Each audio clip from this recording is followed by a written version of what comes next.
इस्लामाबाद से आपको खबर देंगे, कौमी असम्बली का इजलास 2 दिन के वक्फे के बाद आज दोबारा होगा। इजलास दोपहर 4 बजे स्पीकर असद कैसर की सदारत में होगा।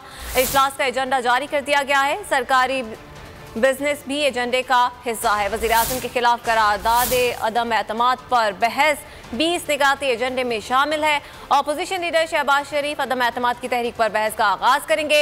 मुशीर पार्लिमानी उमूर इलेक्शन एक्ट तरमीमी दूसरी तरमीम बिल ऐवान में पेश करेंगे। मजीद क्या एजेंडे में शामिल है जानेंगे। बोल न्यूज़ के नुमाइंदा सिद्दीक साजिद से। सिद्दीक बताइएगा। 4 बजे ये कौमी असम्बली का अहम इजलास शुरू होगा और आज के इजलास की अहमियत इस वजह से है कि वज़ीर-ए-आज़म इमरान खान के खिलाफ जो अदम एतमाद की करारदाद पेश की गई उसके ऊपर बाज़ाब्ता तौर पर बहस होगी और अपोजिशन लीडर शहबाज शरीफ जो है वो बहस का आगाज करेंगे। 24 नुकाती एजेंडा जारी किया गया है। कई सरकारी जो अमूर हैं वो भी एजेंडे में शामिल किए गए हैं।